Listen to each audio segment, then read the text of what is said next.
Good morning. My studies, I'm Dr. Husna. My studies, outcome of corneal collagen cross-linking in progressive keratoconus at 24 months follow-up. Keratoconus is a non-inflammatory bilateral progressive degenerative corneal condition with estimated prevalence of 2 to 3 per 1,000 persons. It causes progressive myopia and irregular astigmatism.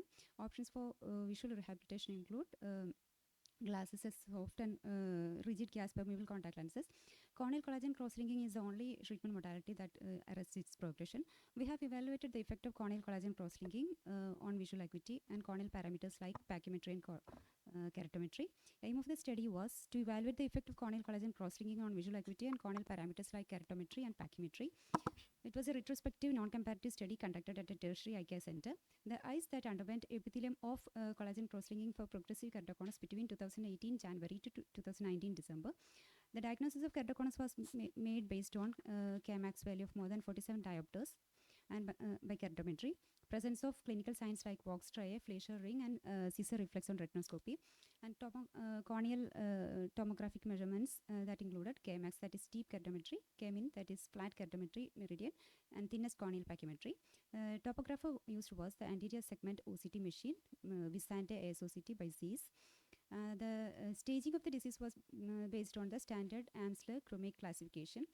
The progression of keratoconus was defined as presence of two of the following: a decrease in subjective or objective visual acuity, either uncorrected visual acuity or best spectacle corrected visual acuity attributed to keratoconus, an increase of more than or equal to 1 diopter in Kmin or Kmax over the preceding 12 months.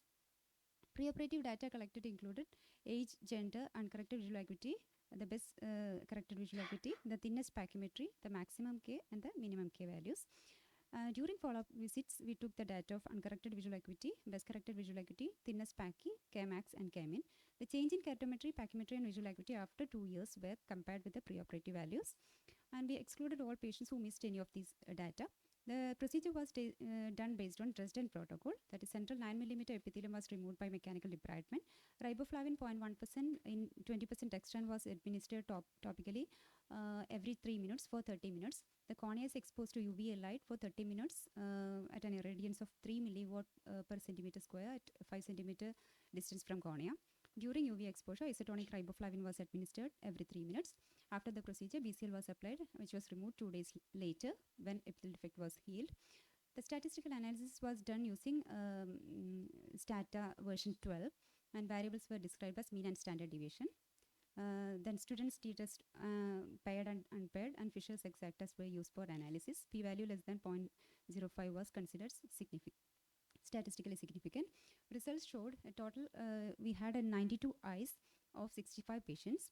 The mean age was 23.43 plus or minus 4.8, which 67 eyes belonged to males and 25 eyes to females. 49 eyes belong to stage 1 keratoconus and 34 eyes to stage 2 and 9 eyes to stage 3 keratoconus. The results showed that an improvement of uncorrected visual acuity in logMAR units from 0.7 plus or minus 0.28 to 0.61 plus or minus 0.26.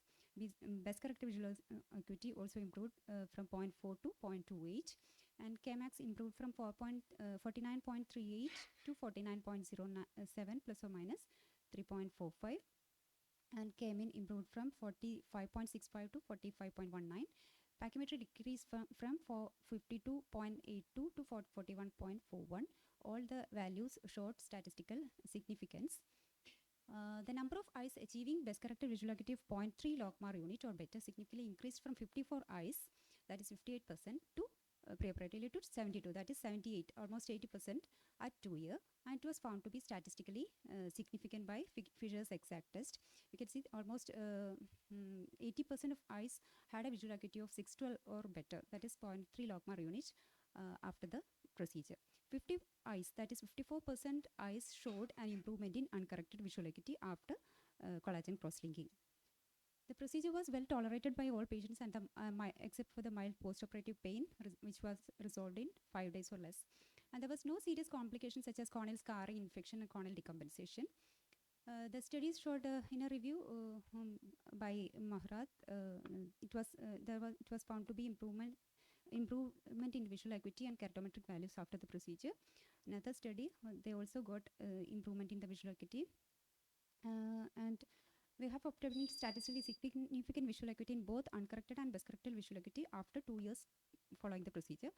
In another study, they didn't get a statistically significant improvement in decrease in the Kmax.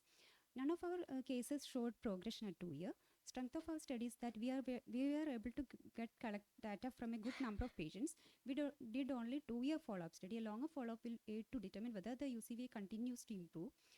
The conclusion is corneal collagen cross-linking stabilizes and even improves uncorrected visual acuity in patients with mild to moderate keratoconus. Our study proved the stability of trust and protocol over a period of 2 years.